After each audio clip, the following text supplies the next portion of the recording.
Hello and welcome back to the channel. In this video, I'm making a bustier top with Basque waistline. If this is something you're interested in learning or knowing how to make, you definitely want to keep on watching up to the end of the video.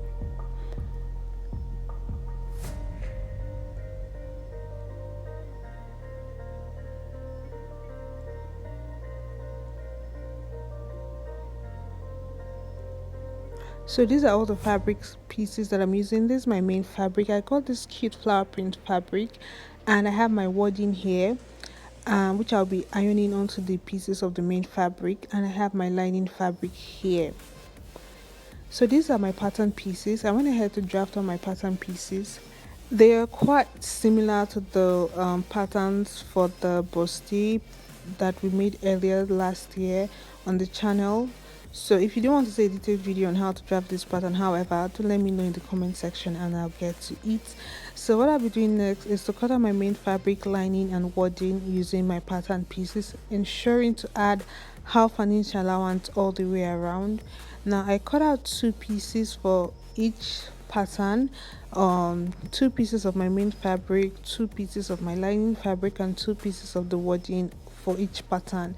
So these are all my pieces laid out here. So what I'll be doing next is to iron the wadding onto each main fabric on the wrong side, that is. So I want to you have to take out time to align them properly, ensuring that the side that has the glue is what is placed on the wrong side of the fabric and ironed. So this is my front plan. I have ironed the wadding onto the pieces already. So what I would do would be to join all the front pieces together, starting from the center front here. Then I would attach the side front along that dart and the other side along the other dart, ensuring that they are placed in their appropriate positions while I sew. Having sewn it, this is what it looks like. This is the front plan. I joined the center front, I joined the darts, and this is what it looks like. For the back, I'm going to join the side backs together with the center back along the dart lines, but I won't be closing that center back line. I'm just going to align the dart pieces together and sew it. So these are what my dart pieces look like for the back plan. I have two pieces for the back, so do note that I won't be sewing that center back close because I'll be installing a zipper. So next up, I'm going to attach the side back to the side front pieces along that side seam or along that side edge, and I'm just going to stitch it down using my body measurements from top to bottom. Having sewn it all together, this is what it looks like. These are all the pieces. Do note that I only stitched the main fabric at this point. I'll be joining the lining fabric separately, basically the same way I joined the main fabric. So this is the wrong side or the inner part of the main fabric. I'm going to open up those seams and press them flat, but before I do that, I have to install the zipper onto the edge of the center back pieces. So this is my zipper. It's quite long, I know, but I have to like cut it off from top, not from the bottom. So if you're having like a really long zipper, you would cut it off from the top after installing it, obviously.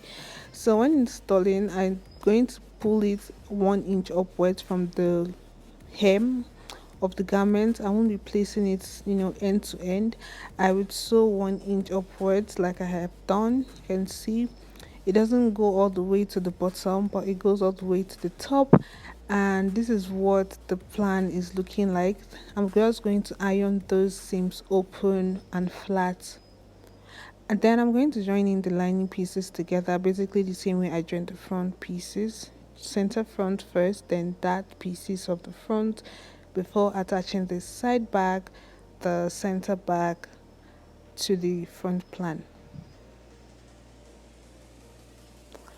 So this is the lining piece all sewn up.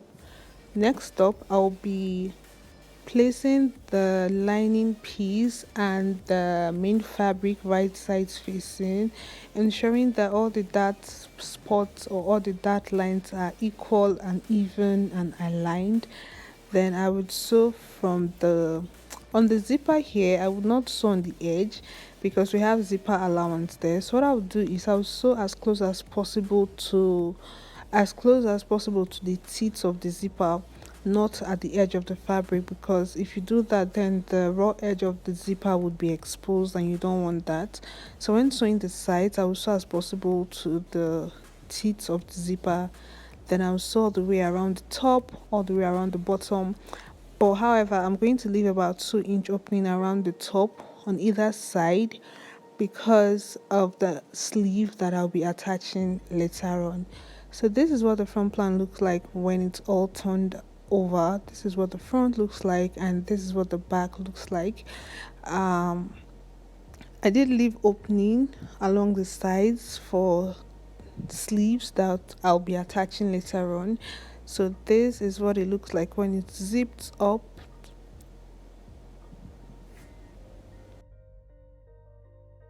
For the sleeves, I did opt for a basic off shoulder sleeve.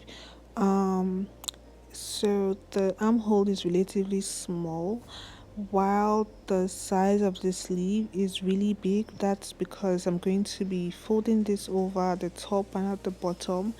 Then I would pass an elastic band through that fold because I wanted to have like really puffy effect, hence why it's big and wide.